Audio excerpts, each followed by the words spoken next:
Alors bonjour Céline, je voulais te demander pour les internes en fait, parce que très souvent on parle de distraction, d'hypnose pendant les soins, mais finalement ils sont pas formés, alors qu'est-ce qu'ils peuvent faire pour qu'un soin se passe bien?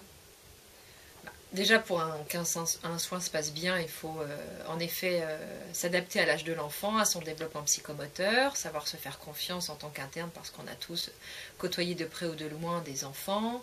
On connaît tous des choses qui peuvent distraire les enfants. Alors, il y a les chansons, il y a la fameuse pirouette cacahuète, n'est-ce pas? Mais on peut essayer d'apporter plusieurs types de distractions, c'est-à-dire aller à la rencontre de l'enfant, ça veut dire en fonction de son âge, si c'est un tout petit, la distraction visuelle avec des mobiles, des petits jeux à doigts. Les bulles marchent très bien à tous les âges. Et puis ensuite, on va s'adapter. Plus l'enfant grandit, plus on va sensibiliser son attention sur de la musique, des bruits qui lui sont familiers, des choses qui le rassurent. Pour ça, on peut tout à fait compter sur les parents qui, eux, en première intention, savent extrêmement bien distraire leur enfant, connaissent les histoires qu'ils aiment lire, les chansons qu'ils aiment chanter. Et puis peut-être que simplement, ça peut être par une caresse, une attention particulière, le toucher, une façon de susurrer à l'oreille, de murmurer à l'oreille. Mais tout ça, l'interne sait le faire, mais en soi, il est là pour le soin interne aussi. Alors ce qui est bien, c'est surtout de faire les soins en binôme, voire en trinôme, pour pouvoir créer un climat de confiance, un climat détendu, de bien-être, qui fait que chacun est organisé et à sa place pendant le soin. Le parent peut distraire, accompagné de l'aide-soignante ou de l'auxiliaire de puériculture qui peut soutenir la distraction, et puis l'infirmière et les médecins vont se concentrer sur le soin réalisé.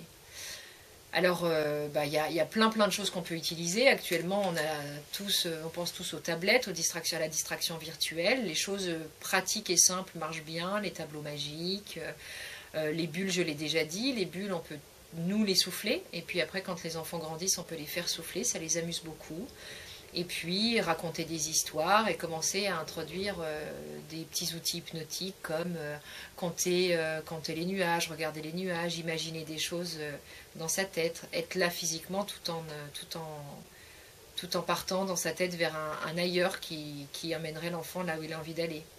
Alors la distraction, c'est à la portée de tout le monde, toujours et tout le temps. Et puis il y a aussi des techniques qui sont un peu plus particulières, comme l'hypnoanalgésie. Là, ça nécessite d'être formé. Alors il y a des formations courtes qui ont été dispensées dans l'établissement, mais dans d'autres établissements pédiatriques.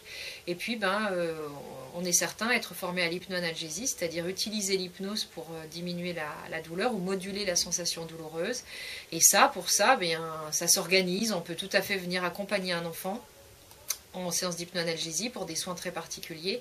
Mais le mieux, c'est qu'on puisse prendre contact avec l'enfant et puis qu'on puisse l'accompagner, pas dans l'urgence et pas quand l'enfant est phobique. Et c'est un soin là on t'appelle. Voilà, on m'appelle.